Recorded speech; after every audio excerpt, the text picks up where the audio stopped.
ben ritrovati di cuore. Lunedì 31 marzo 2025 presentiamo l'ospite, un volto più che conosciuto, innanzitutto un mio caro amico, Corrado Callegari, Veneto First, scusami, alla Trampiano ho detto sì. Prima il Veneto, quindi Veneto First, prima il Veneto. Sempre, Ciao Corrado, grazie sempre. per aver accettato il nostro invito. Grazie Enzo, anche a te, sai che io vengo sempre volentieri È vero, qui è per vero. te e anche per gli ospiti che ti seguono in maniera anche diciamo assidua, perché molte volte intervengono e chiedono e quindi si vede che c'è un pubblico che ti ascolta, che è affezionato a te, è al tuo slogan di è ora di finiamola. Sì. È ora di finiamola, c'è tanta gente. Sì, è un bello slogan. Ho messo i miei social media manager, mi hanno messo dietro la macchina, è ora di finiamola. Sì. Molti mi sorpassano, mi bussano, mi salutano, qualcuno mi guarda in cagnesco. Va bene, io dico fermatevi, ditemi qualcosa. Io penso Lo che posso quella fare frase perché ho là- una macchina. Quella frase là trova tanto consenso. Esattamente. Allora, dimmi le ultimissime novità. Io sono, perdonami, dico sempre le stesse cose, sono fortemente preoccupato per la sicurezza.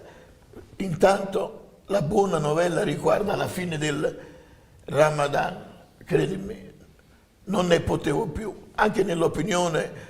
Possiamo far vedere uno scorcio, perché non solo a Torino, a Milano, nelle grandi città, ma anche a Mestre, al Parco San Giuliano, devi dire tu qualcosa che hai visto. Intanto vediamo il caos. Guardate quanta gente. Siamo in Italia, Siamo in Italia, non siamo in Africa.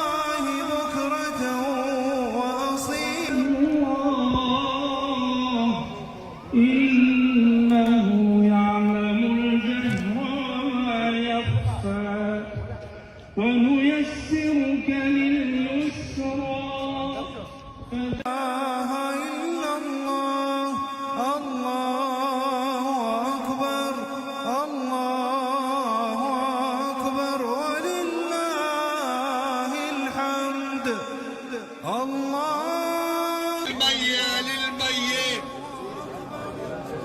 فلسطين عربية Free Palestine Palestina libera Gaza من شراء لا إله إلا الله الله أكبر الله أكبر ولله الحمد الله أكبر كبيرا والحمد لله لا إله إلا الله والله أكبر ولله Fanno paura, aumentano sempre di più. Io non vedrò la distruzione del mio paese, ma Corrado Callegari, che è un giovanotto, lui la vedrà alla fine e penserà alla profezia di Enzo Spatalino. Dimmi tu la situazione di Mestre. Mestre, qua non avevi l'immagine, comunque nei due parchi che ci sono, 2 o 3 parchi che ci sono, si sono ritrovati circa in 14.000, c'era scritto sui giornali e c'erano anche le foto, quindi vuol dire che la cosa è veritiera. Effettivamente stanno crescendo sempre di più perché innanzitutto anche oggi che l'Istat ha dato i dati, il nostro paese continua ad avere una denatalità preoccupante. Denatalità che è dovuta al fatto principale che le donne nostre non sono messe nelle condizioni di poter mettere al mondo figli e vivere serenamente. Io, ripeto, vedo quello che succede con mia figlia e con mio nipote, cioè si fa fatica lavorando in 2 a mettere al mondo e gestire bambini e figli piccoli. Quindi una delle azioni che bisognerebbe che qualunque governo vada su, mettesse in campo, sarebbe principalmente quello di incrementare la natalità nel nostro paese e dare degli strumenti alle famiglie per poter fare. Se no assistiamo a queste situazioni qua, perché queste persone qua hanno un livello di vita diverso, si muovono in maniera diversa, hanno magari meno necessità di quanto hanno le nostre famiglie, magari vivono anche in nuclei abitativi, come è successo a Mestre, che hanno trovato il condominio dove stavano in 20 all'interno di un appartamento, quindi hanno necessità di minori entrate perché riescono a gestire queste situazioni. Quello che è preoccupante e che preoccupa anche te è dove andremo a finire, perché ultimamente, ma non solo, io parlo per Mestre perché è una città che vivo e che sento. Ma Mestre siamo nel comune di Venezia, per chi non conoscesse. Ma pochi giorni fa si sono scontrate bande di bengalesi musulmani, giovani, che se ne sono date di santa ragione, ma in vie centrali della città. Il loro responsabile dice perché ci sono dei contrasti tra due fazioni di bengalesi, divisione che parte dal loro paese, dal Bangladesh, cioè e qua arriva ovviamente per i loro canali, sono di due fazioni diverse e se le danno di santa ragione. E questo è allora tu sei là, magari hai un locale, hai un bar, questi prendono tavolini, vola tutto, e voglio vedere chi è che, se da quelle immagini là che tu hai dato, se alcune migliaia di quelle persone là cominciano ad andare al di fuori delle regole e tu provi ad andare, e tu cosa vai? Vai con due poliziotti là dove ai nostri gli stanno anche a dire ma ha sparato prima, dopo, ma poteva fare a meno, perché cioè, siamo a livello della follia. Non ci sono carabinieri e poliziotti che tengano, no? Ma come faremo una brutta fine, ricordatevelo.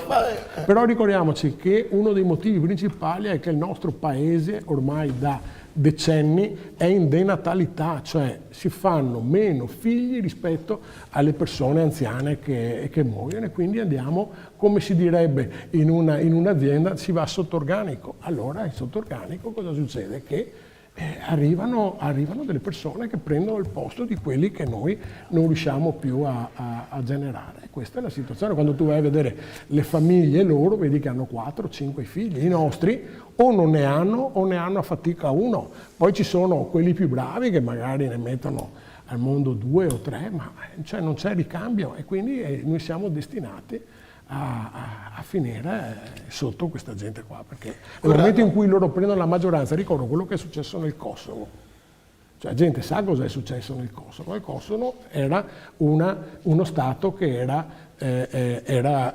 cristiano ortodosso, nel tempo è stato colonizzato da musulmani di origine albanese, e a un certo punto sono diventati maggioranza all'interno del loro paese e hanno chiesto di diventare indipendenti dalla Serbia. Dopo, per carità, lì c'erano anche altre situazioni anche politiche, e quelli si sono staccati perché all'interno di quel paese hanno raggiunto la maggioranza. Allora io dico, e se in Veneto un giorno questi qua diventano più di 2,5 milioni, cosa facciamo? Lo diventeranno, è solo una questione di tempo, credimi. Condivido il tuo punto di vista. Poi per carità possono essere anche brave persone, perché ce ne sono tantissime che sono brave persone, ma in generalizzare, sì, ma però ci sono anche quelli che non sono così, insomma. Sì, ma la maggior parte, perché io faccio la schiuma in bocca, sono diversi, hanno un'altra mentalità, un'altra educazione, hanno un'altra cultura. È inutile, siamo due mondi contrapposti, bisogna riconoscerle queste cose. Oggi mi sono permesso di dialogare virtualmente con il capo dello Stato. Non mi sono alzato in piedi, sono rimasto seduto. Ho detto, signor Presidente, io capisco che lei ci tiene agli islamici, però vorrei che qualche volta si facesse sentire anche per richiamare questi signorini, perché ecco, vedi, ha dato un messaggio di pace e tolleranza nel segno della convivenza e ha salutato il Ramadan. Vedi, quando vuole, Mattarella abbandona il suo aplomb e dice quello che vuole dire. Perché non lo fa anche, viva Dio, sul versante della sicurezza? Perché non scende dal piedistallo e affronta questa gente? Non dico è ora di finirla, per carità, ma che dicesse è ora di finirla, basta. E poi rivolgesse ai Maranza, ai Rom, non andate a rubare. Perché non fa nulla di tutto questo? Aiutami a capire, tu che sei un uomo esperto, è stato anche un parlamentare della Repubblica Italiana, un deputato della Lega, lui era un bossiano convinto, quindi hai esperienze romane. Dammi una risposta che possa essere però esaustiva, mi devi convincere, per favore. Prima però comunque volevo dire una cosa, tornando sempre al discorso di Mestre, di quelle immagini che tu hai mandato, dove continuiamo a leggere le richieste di queste comunità che chiedono giustamente il diritto di poter esercitare il culto, quindi le loro preghiere, chiedono di poter mettere su delle chiese, delle moschee e quant'altro. Cosa che non possono fare perché, e qua piacerebbe che anche Mattarella, visto che è il Presidente della Repubblica, dicesse a questa gente che dovrebbero rispettare quelle che sono le leggi italiane. Le leggi italiane prevedono che chi vuole esercitare il culto, quindi le chiese che vogliono esercitare il culto, devono sottoscrivere un accordo con lo Stato italiano, un accordo che prevede dei diritti e dei doveri. Purtroppo la comunità islamica è l'unica all'interno dello Stato italiano che tentano di esercitare il culto senza andare a firmare questo accordo con lo Stato. Ma c'è un motivo per cui loro non possono andare a firmare l'accordo con lo Stato italiano. Il fatto che non esiste un capo riconosciuto della religione islamica, ma anche se loro sono divisi, perché mi pare ci siano sciiti e sunniti, non esiste un capo riconosciuto dei sunniti e degli sciiti. Questo cosa vuol dire? Vuol dire che loro non possono andare a sottoscrivere, nessuno ha l'autorizzazione ad andare a sottoscrivere questo accordo. Allora di fatto cos'è che avviene?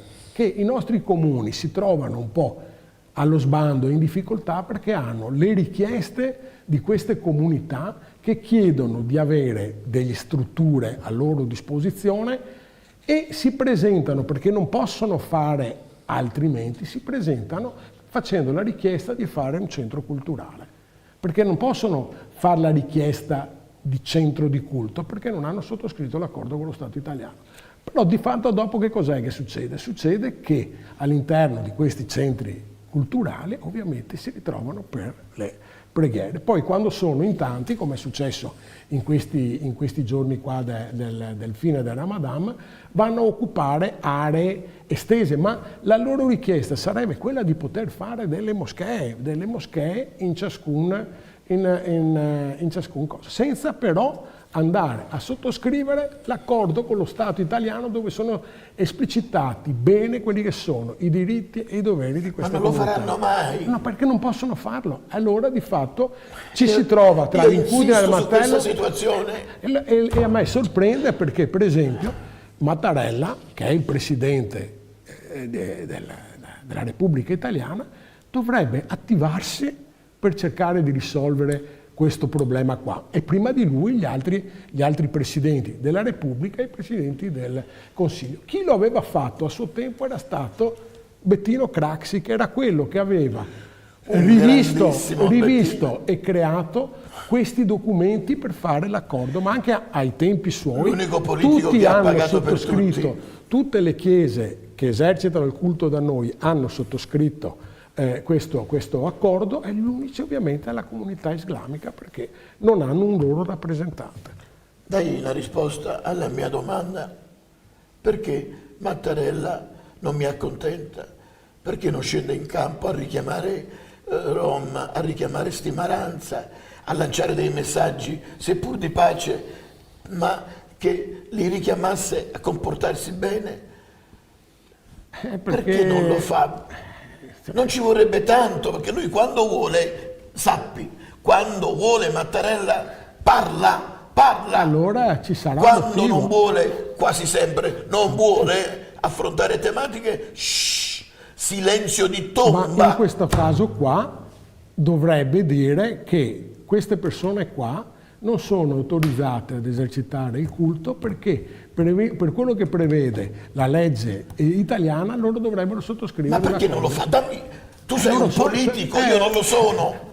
Io Perché, non ho la tua stoffa. perché questo argomento qua è spinoso, non lo vuole risolvere nessuno, ma non solo nel nostro paese, perché se tu vai anche negli altri stati il problema è sempre lo stesso. E Perché allora dobbiamo soccombere? è quello che sta succedendo.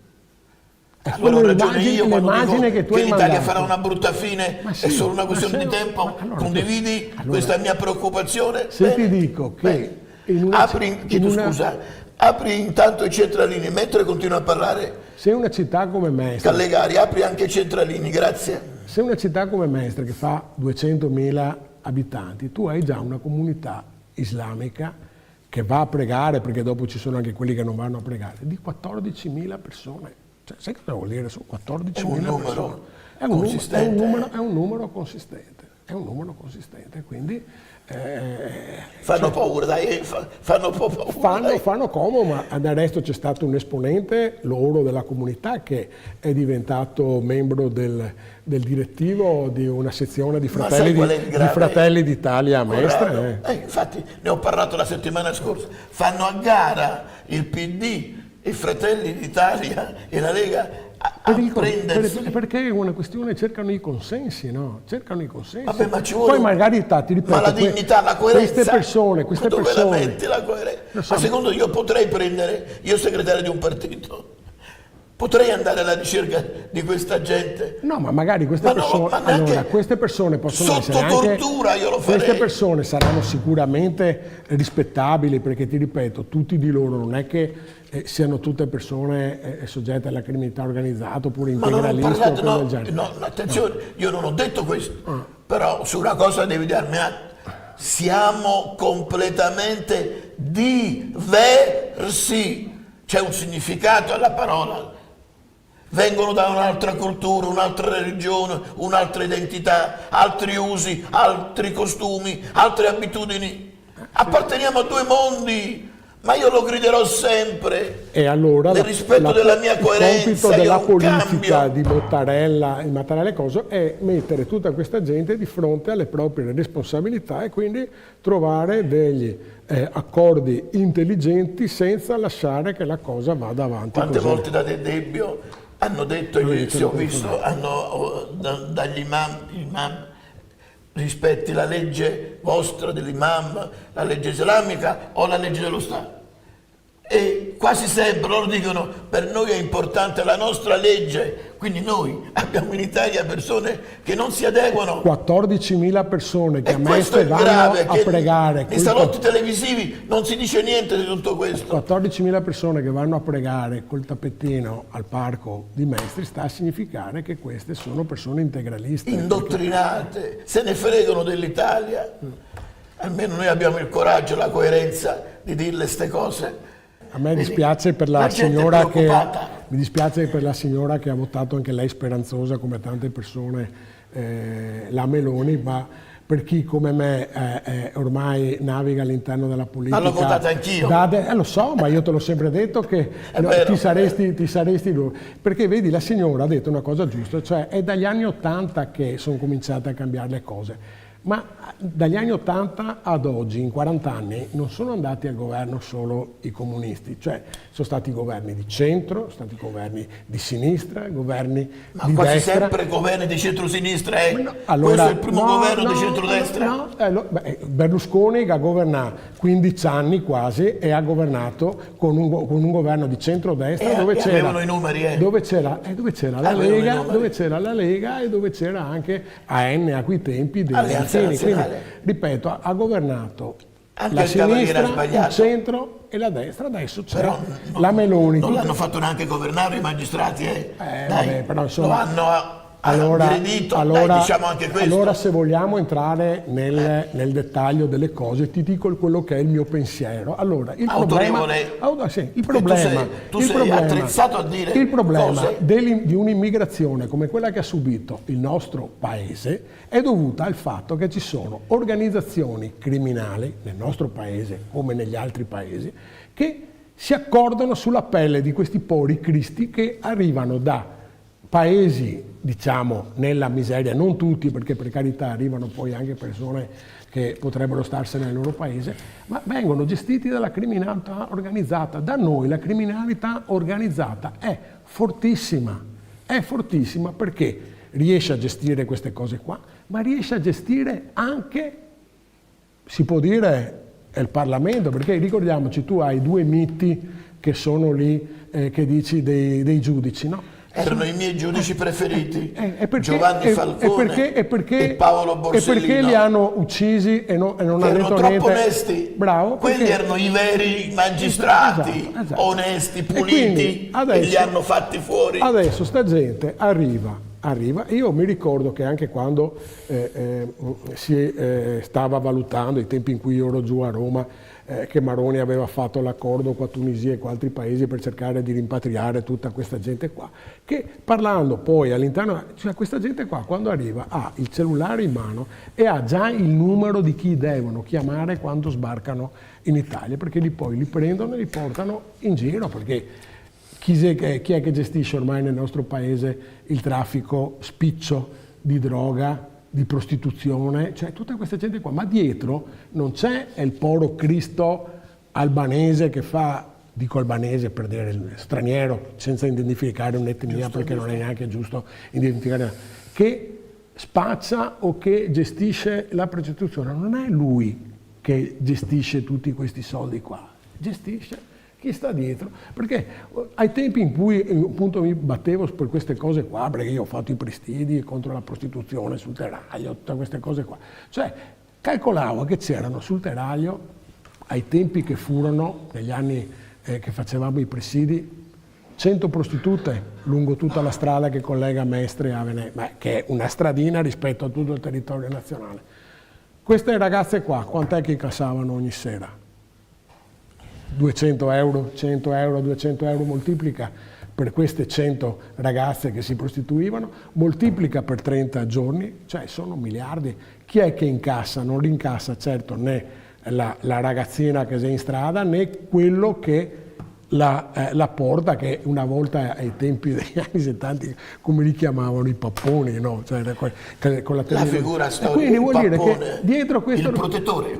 Esatto, dietro tutta questa immigrazione, cioè per forza che ci sono organizzazioni criminali, perché sono quelli che le portano fino al limite dell'Africa, se arrivano dal mare, oppure li portano per i Balcani d'altra parte, ma sono sempre organizzazioni criminali. Tu hai mai visto qualcuno fare indagini su queste cose qua? Sì, le fanno, ma non sono mai riusciti a scalfire. Perché non sono mai riusciti a scalfire? Da chi è che sono protetti questi? Però la realtà è questa. La realtà è questa. Il mio è un invito a far sì che Mattarella intervenga nella sua veste istituzionale, il suo presidente, per calmare gli animi, per far capire a questi stranieri di comportarsi bene. Secondo lei non è nei suoi poteri, ma io penso che solo lei non mi ha capito, egregio signore di Monza. A prescindere, glielo giuro, la ringrazio per il suo intervento. Prego. No, sicuramente lui ha voluto puntualizzare quello che è il ruolo del Presidente della Repubblica, che comunque ha citato è il garante della Costituzione, e ricordo che non è solo il garante della Costituzione, ma è colui che firma e avvalla tutte le leggi che vengono promulgate. Se non vuole Mattarella, le leggi non vengono promulgate. E quindi nel passato sono state anche firmate quelle leggi che prevedevano che le comunità religiose per essere riconosciute nel diritto di culto dovevano firmare degli accordi con lo Stato italiano, perché la cosa è una cosa semplice. E ribadisco, la comunità islamica non ha un rappresentante che possa avere l'autorità di firmare un accordo con uno Stato. E allora vengono firmati degli singoli accordi sui comuni, diversi uno dagli altri, perché non c'è una legge che accomuna questi fatti qua. Poi Mattarella ci ha anche abituato negli ultimi anni, che fa anche delle esternazioni un po' di tipo politico, e quindi come può raccomandare, perché un presidente solitamente raccomanda, non dà mai giustamente delle disposizioni, può raccomandare una cosa come raccomandarne un'altra, tutto qua. Questo è il mio discorso. Penso fosse la tua richiesta. No, ma io ho parlato in italiano, non lo so, ma non c'è peggior sordo a volte di chi non voglia sentire, a prescindere, capito? Vabbè, però questo è un ascoltatore che evidentemente è chiaro che non la pensa come me, certo. Ma mette in dubbio il contenuto della mia dichiarazione. Io ho detto vorrei che Mattarella scendesse in campo e che lanciasse dei messaggi all'indirizzo di questa gente per comportarsi meglio. Lo potrebbe, anzi per me lo dovrebbe fare, per creare proprio quel clima di distensione che non esiste. Qui c'è un clima di anarchia nella sua Monza. Come si vive secondo me? La prego, la invito a richiamare nei prossimi giorni, a confrontarsi, ma pacatamente, e offra il suo contributo. È ben accetto, mi creda, però deve capire bene quello che io dico, perché secondo me lei ha travisato il senso delle mie parole. La figura del capo dello Stato è una figura diversa dalla figura del ministro dell'interno, del presidente del Consiglio, che lei ha tenuto a sottolineare, perché lei ce l'avrà a morte con questo governo. Questo è poco, ma sicuro. Sai cosa ti volevo dire io, Corrado? E sono convinto di quello che dico. Qualunque cosa tu potrai dire, non mi convinci. I nostri guai sono iniziati quando hanno ammazzato Gheddafi.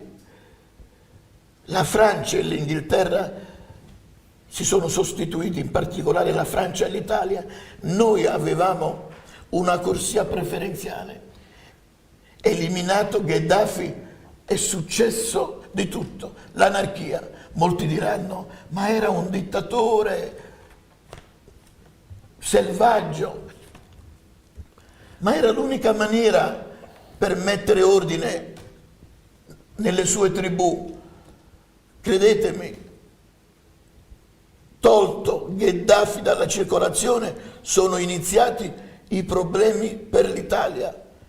Dammi il tuo parere. Sì, diciamo che l'Italia aveva sottoscritto degli accordi con la Libia. Ricordiamoci anche quella volta che Berlusconi ha invitato Gheddafi, quel famoso invito con cui Gheddafi è arrivato e ha piazzato le sue tende lì in mezzo alla strada, l'ho anche commentato io. Berlusconi, da buon commerciante che era, capiva che per frenare un certo tipo di migrazione bisognava... ma non è che dopo quelli che sono venuti dopo di Berlusconi abbiano fatto diverso, perché tutti sono andati a trattare quei paesi, quelli che stanno sul bacino mediterraneo, offrendo l'interlocutore questo. È venuto a mancare, scusami Corrado. L'interlocutore è venuto a mancare perché la Francia si è sostituita all'Italia in Libia. L'Italia aveva sottoscritto degli accordi anche economici considerevoli con l'ENI e con altri per quanto riguarda le estrazioni petrolifere, e loro hanno preso la palla al balzo ma allora i francesi sono sempre stati così, come anche un po' i tedeschi, però anche i francesi di più. Se tu vedi anche nell'ultima tensione che c'è tra l'Europa e l'America, dovuto a tutta una serie di motivazioni, tu hai visto che Macron, a che titolo è che è andato lui a parlare direttamente con Trump? È andato, per me, a vedere se c'era la possibilità sul fatto della disfatta di quello che è avvenuto in Ucraina, se la Francia poteva probabilmente collocarsi in qualche situazione economica, condivido, tipo la ricostruzione, però, perché basta guardare, come tu hai detto di Gheddafi, ma non è l'unica mossa. Se tu guardi quello che succede un po' nel bacino del Mediterraneo e anche in Europa negli ultimi anni, tu vedi che l'Italia, come altri paesi a testa bassa, vanno sempre a ruota di chi sta avanti. Quelli che stanno avanti vanno a muoversi per ottenere dei ritorni economici, capito? Macron, quando ha visto che Trump voleva con la pace in Ucraina prendersi le terre quelle che sta trattando adesso, le terre rare, Macron si è mosso subito e probabilmente è andato in America per cercare di vedere se poteva ricavare uno spazio per la Francia, ma la Francia ha sempre fatto così, sempre fatto così. I nostri cuginetti francesi hanno la puzzetta sotto il naso, sì, però e fanno bene quando i loro interessi. Loro sono più bravi di noi, perché ti ripeto, anche prima io ti ho detto della Meloni, no? Che tu sai che non la condivido come esponente, è andata in giro, ti ho detto, a relazionarsi con tutti i paesi possibili, immaginabili, perché ha fatto talmente viaggi, strette di mano, baci, abbracci, roba del genere, però in soldoni non ha portato a casa, come che si dice in Veneto, non ha portato a casa niente. Hai capito? Io la condanno anche non ha portato a casa per niente. la sua eccessiva confidenza. Adesso con vedremo Zelensky. se avrà la capacità, visto che si è messo sulla scia di Trump, di fermare i possibili dazi che Trump potrebbe applicare al nostro paese. Penso, adesso per quanto riguarda anche il Veneto, al discorso dei dazi che lui vuole mettere sulle importazioni dei vini, su cui il Veneto ha degli investimenti che sono enormi, e vedremo lei se sarà brava. Ma devi sapere, Corrado, che quando è stato eletto, io che sono un trampiano convinto, ho salutato con grande gioia la sua vittoria, ho le registrazioni e ho detto mi preoccupo per i dazi che sicuramente lui imporrà, perché lui è americano, American first, prima l'America, come voi Veneto first, prima il Veneto. Ma non c'è solo questo, perché sul discorso degli armamenti,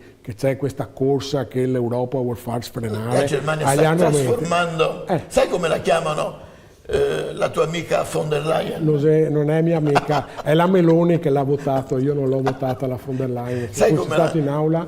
La stanno chiamando Come? la Führer, la Führerina, perché lei ha qualche parente.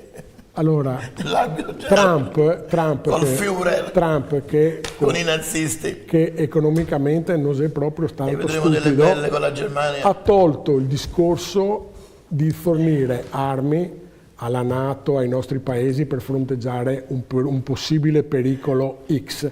Quando i nostri andranno a spendere i famosi 800 miliardi che sembrava che fossimo un paese che non ha soldi, invece improvvisamente spuntano 800 miliardi. Abbiamo gente che nella sanità tocca andarsi a pagare le medicine e le cose, per 800 miliardi per le armi ci sono. La maggior parte delle armi e della tecnologia andrà comprata in America.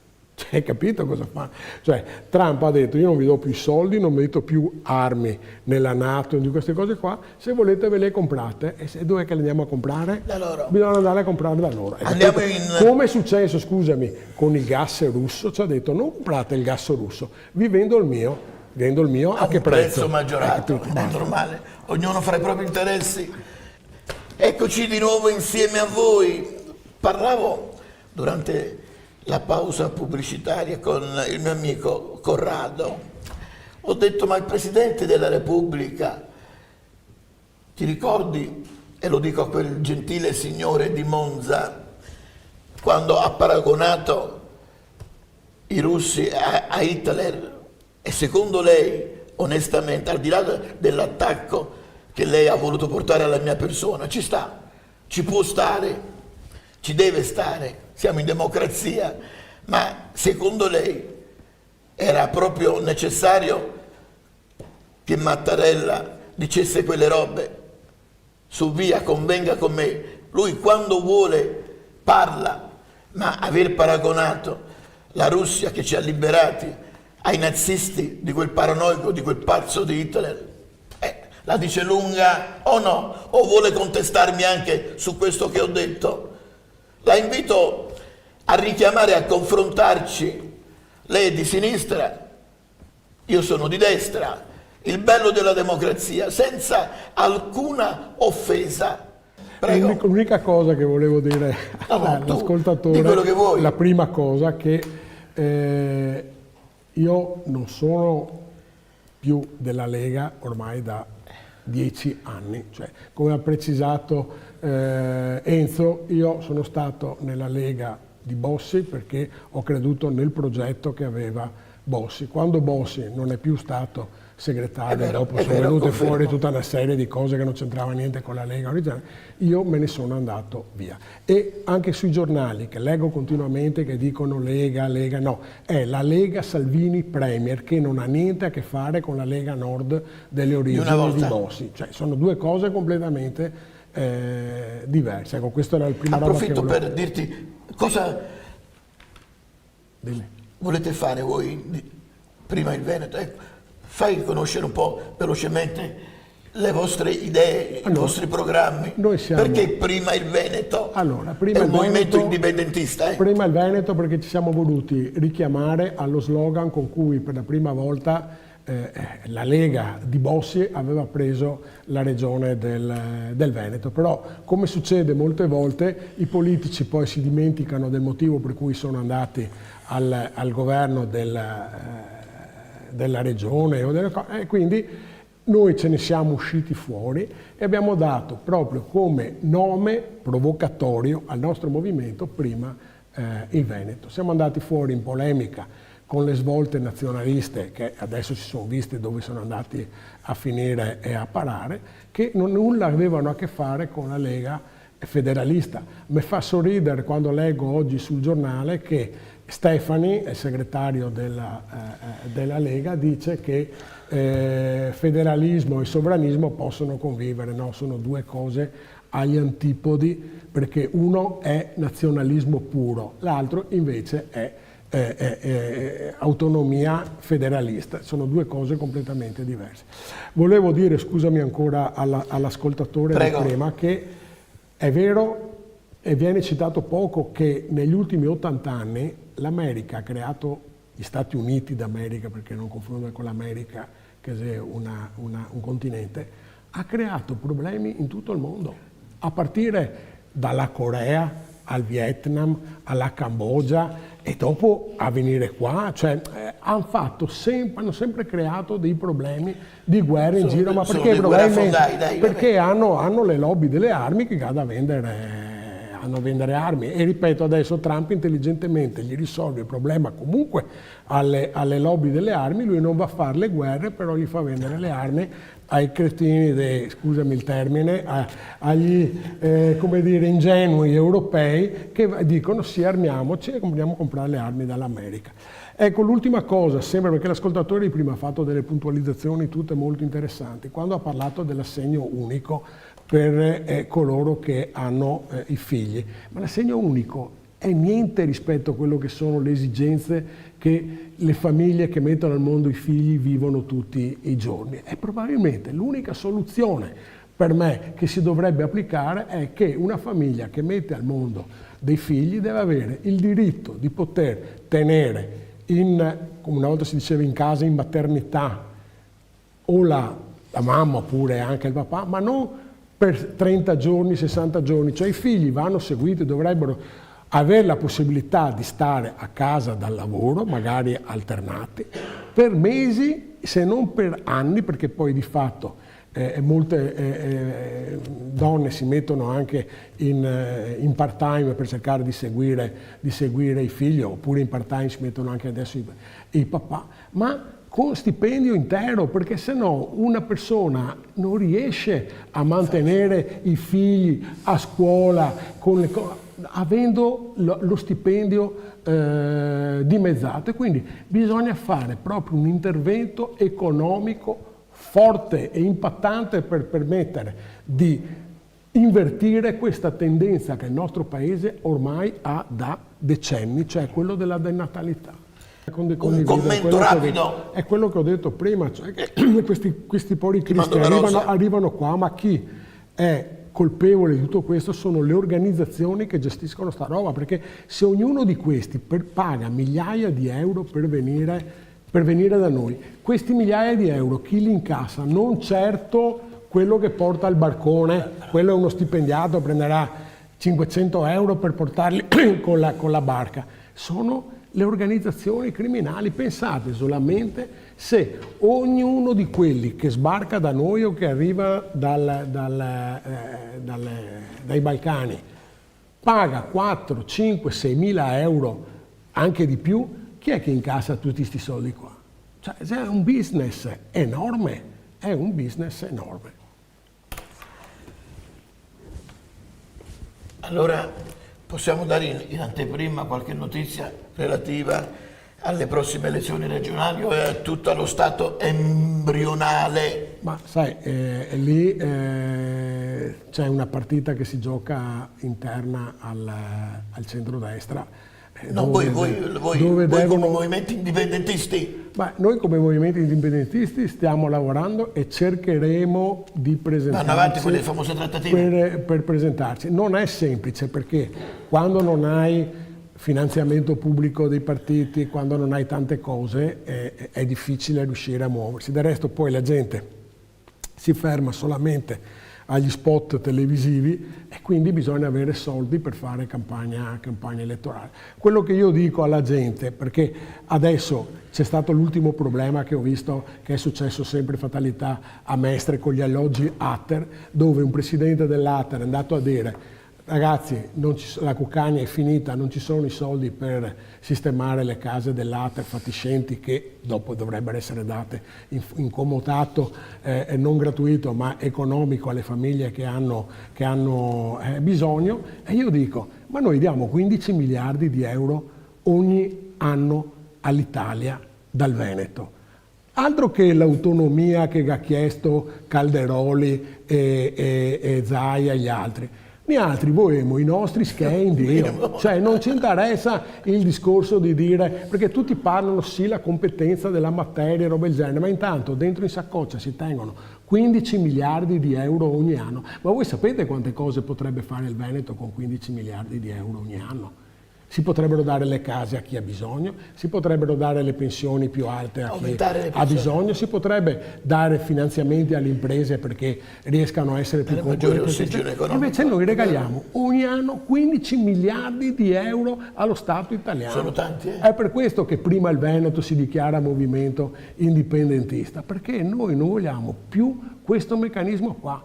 Ma altro che autonomia gratuita che gli diamo, che non vogliono darci neanche l'autonomia gratuita, perché sarebbe autonomia gratis se lo Stato non ci restituisce niente. Hai capito? Cioè 15 miliardi di euro. E la gente si lamenta, va a protestare perché non ci sono i soldi all'Atter. Ma che vuoi protestare? Bisognerebbe dare un esempio forte, come è stato quella volta del referendum sull'autonomia, e dare ai movimenti indipendentisti, come avvengono in altri stati europei, dargli il 50, il 60%, altro che storia. Dopo si va giù e si va a trattare con Roma, ma se batti i pugni sul tavolo non si dice no, sì, per favore, ma questo è, hai capito? Cioè, per me.